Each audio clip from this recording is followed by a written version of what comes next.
Hola y bienvenidas a esta nueva exploración. Hoy vamos a meternos con algo, fascinante en el mundo de la inteligencia artificial. Oímos mucho que los grandes modelos, como Gemini, GPT, Alma 4, pueden procesar cantidades enormes de contexto, millones de tokens, dicen, que es como leerse, no sé, 4 libros de golpe. Suena impresionante, ¿verdad? Pero claro, ¿qué pasa en la práctica cuando intentamos usar toda esa capacidad? Hoy nos basamos en una investigación que presentó Kelly de Croma. Habla de un fenómeno llamado context rot, que podríamos traducir como deterioro del contexto. Analiza cómo, y esto es lo curioso, el rendimiento de estos modelos a veces baja cuando les damos más y más texto. Parece que no tiene sentido. Si pueden con tanto, ¿por qué fallan justo cuando les damos más? Pues esa es nuestra misión hoy, entender esta aparente contradicción. Ver por qué más no siempre es mejor en IA. Y por qué la clave igual está en la calidad del contexto, no solo en la cantidad. Hay que decir que, para empezar, estos modelos sí que lo hacen muy bien en algunas pruebas estándar. El benchmark este de needle in a haystack, la aguja en el pajar, es el ejemplo típico. Sacan notas casi perfectas a veces, que básicamente es encontrar una información concreta, la aguja, dentro de un montón de texto, el pajar. Precisamente. Y es importante entender por qué van bien ahí, y por qué eso no lo es todo, claro. Esa prueba, la básica al menos, es relativamente simple. Es Es recuperar información. muy directa. Metes un dato, una frase concreta, en un texto largo, y le pides al modelo, encuéntrala. Y muchas veces, la pregunta que le haces y la aguja usan casi las mismas palabras. A ver, un ejemplo. Si preguntas, ¿cuál fue el mejor consejo que recibí de mi colega de colegio? La aguja que han metido en el texto puede ser, literal, el mejor consejo que recibí de mi colega de colegio fue escribir cada semana. El modelo, en muchos casos, solo tiene que buscar esas palabras clave, una coincidencia léxica. No necesita un razonamiento súper complejo, ni resolver ambigüedades. Es más buscar que pensar, digamos. Vale, entiendo. Es útil para ver si encuentran algo explícito, pero quizá no refleja tareas más reales, ¿no? Entonces, ¿qué pasa cuando la cosa se complica? Cuando no es buscar la frase exacta, cuando necesitamos que el modelo razone o recuerde o se mueva por información menos clara.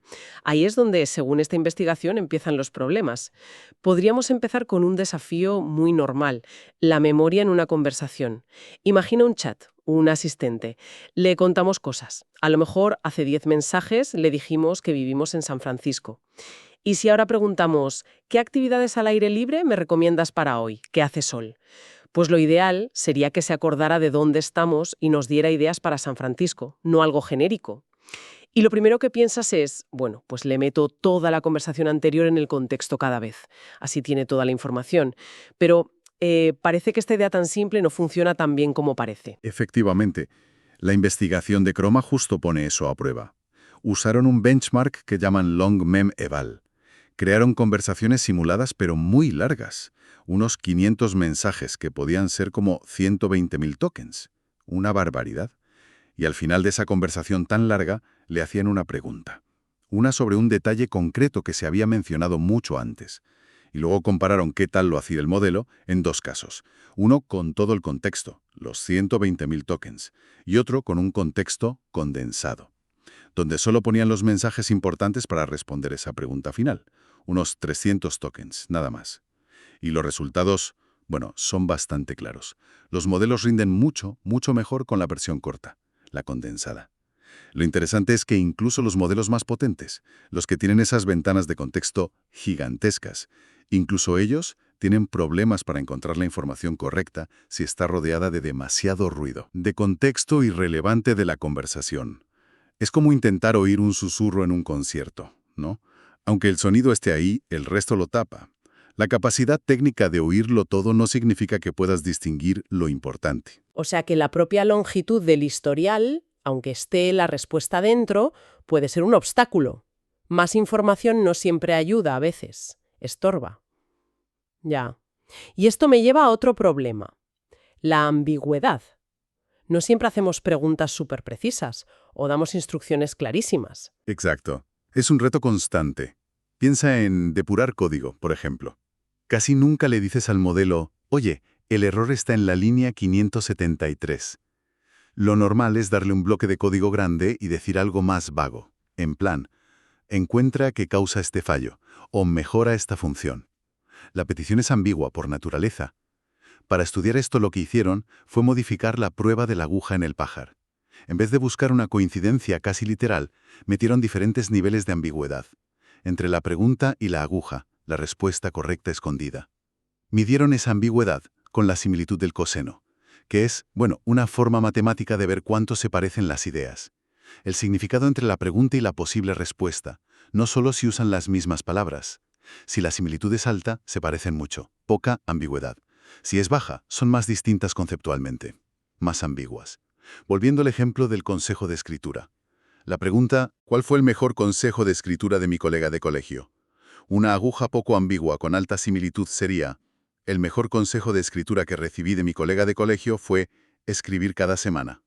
Muy directo. Claro. Pero una aguja más ambigua, con baja similitud, podría ser algo así como, una cosa que la gente no sabe de mí es que escribo cada semana. Es el hábito más útil que tengo. Lo empecé en la uni, un compañero de clase de inglés me lo sugirió un día. Semánticamente está relacionado, claro, apunta a lo mismo, pero no es una respuesta obvia, directa. Ya, requiere interpretar un poco más. Justo. Probaron con 8 niveles distintos de ambigüedad. Y lo clave fue que a medida que aumentaba la ambigüedad, el rendimiento del modelo caía. Y caía mucho más rápido si el contexto general era largo. Lo curioso es que con textos cortos, los modelos sí manejaban bastante bien incluso las preguntas más ambiguas. Esto sugiere algo interesante. Quizá los modelos sí saben manejar la ambigüedad, pero esa habilidad se degrada mucho cuando tienen que buscar en un mar de información enorme. Fascinante. O sea, no es solo el ruido irrelevante, es que la propia longitud parece que dificulta manejar la sutileza, como si la capacidad de pensar con matices se diluyera en contextos muy largos. Y supongo que esto todavía peor si, además de ambiguo, hay información que directamente te lía, ¿no? Hablemos de los distractores. Correcto. El tercer gran desafío que identifican: los distractores. Un distractor es información que está relacionada con el tema de la respuesta correcta, pero que en realidad es incorrecta para la pregunta concreta que haces. Y esto es súper común en cualquier texto o conversación un poco compleja. Podríamos volver al ejemplo del chat de antes, el de la ubicación. Quizá en la conversación dijimos, me acabo de mudar a San Francisco. Pero también contamos, la semana pasada estuve de viaje en Nueva York. Si luego preguntas algo general sobre dónde estamos, las dos frases hablan de ciudades y de nosotros. Son parecidas semánticamente y podrían liar al modelo, aunque solo una sea nuestra residencia actual. El viaje a Nueva York sería el distractor para la pregunta sobre dónde vivimos. Exactamente, ese es el tipo de escenario. Lo simularon así, usaron otra vez la pregunta del consejo de escritura. ¿Cuál fue el mejor consejo de escritura de mi colega de colegio? La aguja, la correcta, era: el mejor consejo de escritura que recibí de mi colega de colegio fue escribir cada semana. Y metido en otro sitio del texto largo, añadieron un distractor, algo como: el mejor consejo de escritura que recibí de mi profesor de instituto fue probar a escribir cada borrador en 3 estilos diferentes. Como ves, información muy similar, consejos de escritura, menciona una fuente, profesor versus colega, pero es la respuesta incorrecta a esa pregunta. Claro, muy parecida, pero no es la que buscas. De aquí, otra vez, el mismo patrón. Con textos cortos, los modelos son bastante buenos diferenciando la aguja correcta del distractor. Encuentran el consejo del colega, pero a medida que la longitud total del texto aumenta, su capacidad para distinguir bien cae en picado. Y eso que la tarea en sí, identificar el consejo del colega, no ha cambiado nada. Parece que el modelo se distrae más fácil cuando hay más cosas alrededor, aunque esas cosas no sean justo lo que se pregunta. El volumen aumenta la probabilidad de que se fije en algo parecido, pero incorrecto, y esto nos lleva a una cuestión clave: la fiabilidad. Si fallan así, ¿podemos fiarnos de que sean consistentes? Es una pregunta crucial, sí. Esperamos que los sistemas informáticos sean predecibles, sobre todo en tareas fáciles. Si le pides a un programa simple que copie y pegue una línea 100 veces, esperas que lo haga 100 veces, exactas, no 98, ni 103, ni que meta texto raro por medio. Pero, ¿mantienen los LLMs esta fiabilidad básica cuando manejan contextos muy largos? Para mirar esto hicieron una prueba sintética, muy ingeniosa.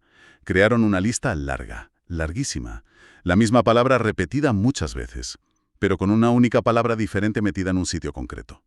La tarea era súper simple. El modelo tenía que replicar exactamente la lista que le daban. copiarla.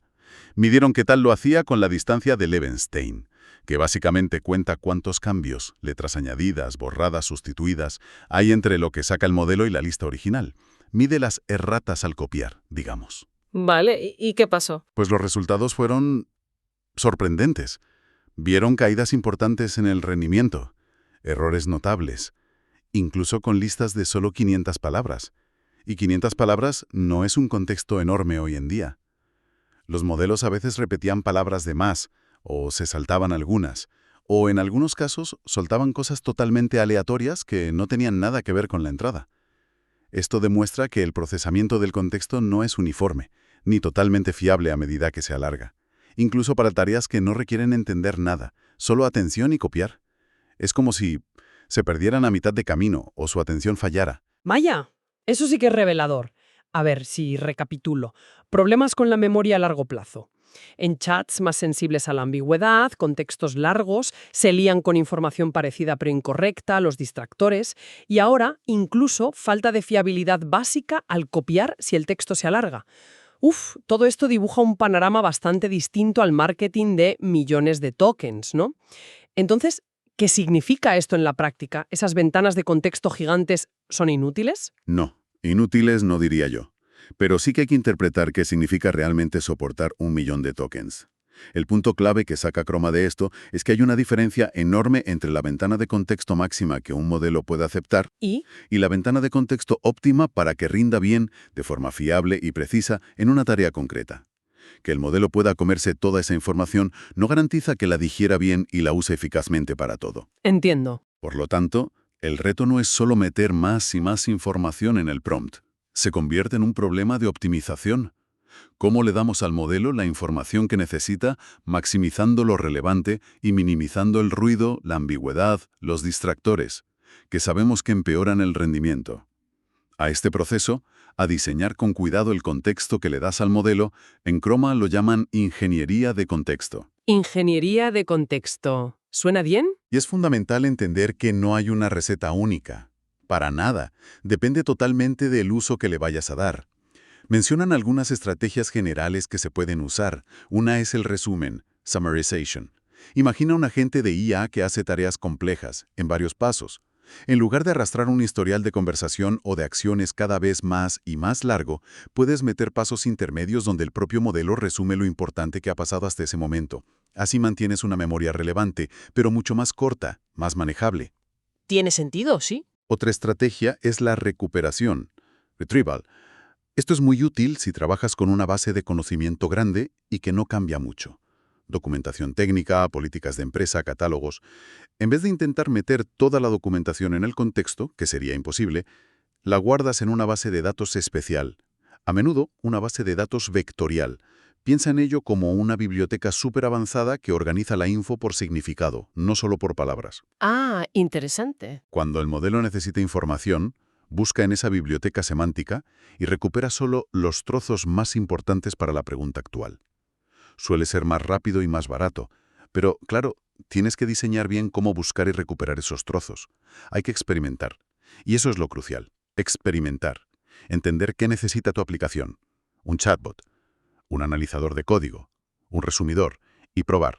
Probar distintas formas de estructurar, de filtrar el contexto, medir cómo funciona y ajustar. La ingeniería de contexto es iterativa, adaptada a cada necesidad. Entendido.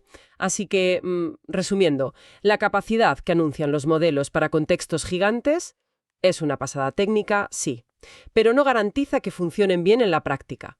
El context rot, el deterioro, es real. El ruido, la ambigüedad, los distractores, la falta de fiabilidad, todo aumenta al alargar el contexto. Por tanto, la clave no está solo en tener modelos con ventanas más y más grandes, sino en aprender a usarlas con cabeza, aplicar esta ingeniería de contexto, alimentar al modelo con la información justa y necesaria, bien puesta. Eso parece fundamental para tener resultados fiables. Exactamente. Y esto nos deja con una reflexión final importante, creo. Si estos modelos tan avanzados tienen estas dificultades, memoria, ambigüedad, distractores, fiabilidad, incluso en pruebas controladas diseñadas para medirlos, ¿qué nos dice eso sobre usarlos en el mundo real?